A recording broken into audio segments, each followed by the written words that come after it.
এই ইউক্রেনীয় সেনারা এখন ড্রোন যুদ্ধে দক্ষ হয়ে উঠেছেন। ব্রিটেনে প্রশিক্ষণ নিচ্ছেন এবং নিজেদের যুদ্ধকালীন অভিজ্ঞতা শোনাচ্ছেন।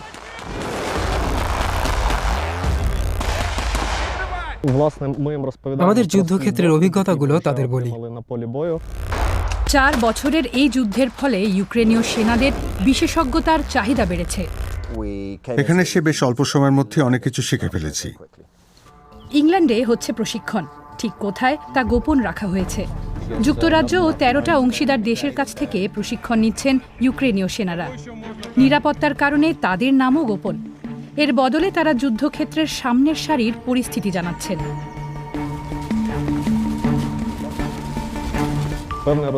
অন্য দেশগুলোর সেনারা ড্রোন সম্পর্কে কিছুটা জানে, কিন্তু কোনোদিন সেগুলো যুদ্ধে ব্যবহার হতে দেখেননি। তাই বোঝেন না এগুলো যুদ্ধক্ষেত্রকে কিভাবে বদলে দেয় বা এর প্রভাব কতটা তীব্র হতে পারে। সাধারণ জীবনে আর্তেম একজন প্রজেক্ট ম্যানেজার ছিলেন আর ভালোবাসতেন দীর্ঘ দৌড়। এখন বাকি ইউক্রেনীয় সেনাদের মতো তিনিও ড্রোন বিশেষজ্ঞ।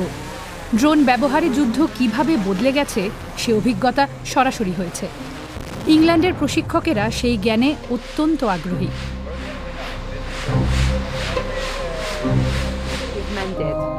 এক অস্ট্রেলীয় সেনার কাছ থেকে আর্তেম ছোট ইউনিট পরিচালনার কৌশল শিখছেন। আক্রমণ শুরুর পর থেকেই সামনের সারিতে লড়ছেন তিনি। কিভাবে নিজের দলকে নেতৃত্ব দিতে হয় শিখছি, কিভাবে নির্দেশ দিতে হয় আবার তা গ্রহণও করতে হয়। পরিস্থিতি বুঝে সংকটময় মুহূর্তে নেতৃত্ব দেওয়াও শিখছি।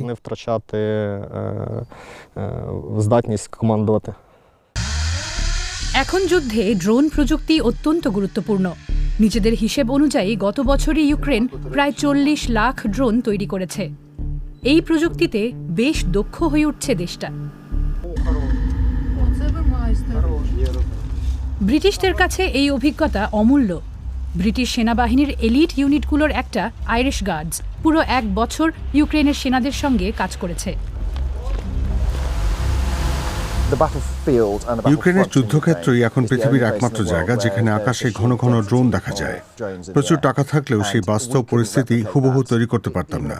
তাই সবচেয়ে ভালো উপায় হলো যারা সরাসরি সেই অভিজ্ঞতা অর্জন করেছেন তাদের কাছ থেকে শেখা। আমি কল্পনাই করিনি যে এত কিছু শিখতে পারবো বা এতটা লাভবান হব। ইউক্রেনের মডেল অনুযায়ী এখন রেজিমেন্টের সব সৈন্যকেই ড্রোন বিশেষজ্ঞ করার প্রশিক্ষণ দেওয়া হচ্ছে। সম্প্রতি 3D প্রিন্টার নিয়েও পরীক্ষা শুরু হয়েছে। ভবিষ্যতে যুদ্ধের সামনের সারিতে ব্যবহার করা হবে। প্রযুক্তি দ্রুত বদলাচ্ছে, তাই সৈন্যদেরও ড্রোনগুলোকে নিয়মিত বদলাতে বা সংশোধন করতে হয়।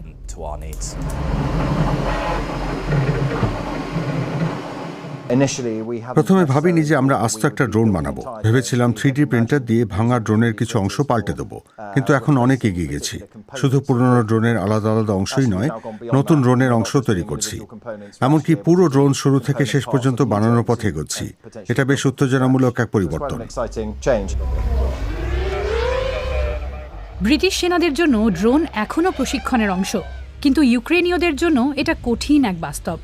5 সপ্তাহের প্রশিক্ষণ ও অভিজ্ঞতা বিনিময়ের পর আর্তেম আবার যুদ্ধক্ষেত্রে ফিরছেন। সঙ্গে আছে নতুন জ্ঞান, দলকে আরও দক্ষভাবে নেতৃত্ব দেওয়ার কৌশল, একটু বেশি পেশাদারিত্ব ও বাড়তি প্রেরণা।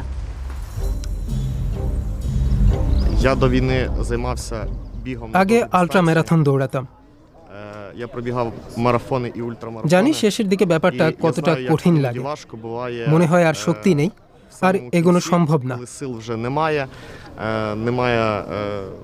কিন্তু ঠিক সেই মুহূর্তেই এগিয়ে যেতে হয় ফিনিশ লাইনের দিকে।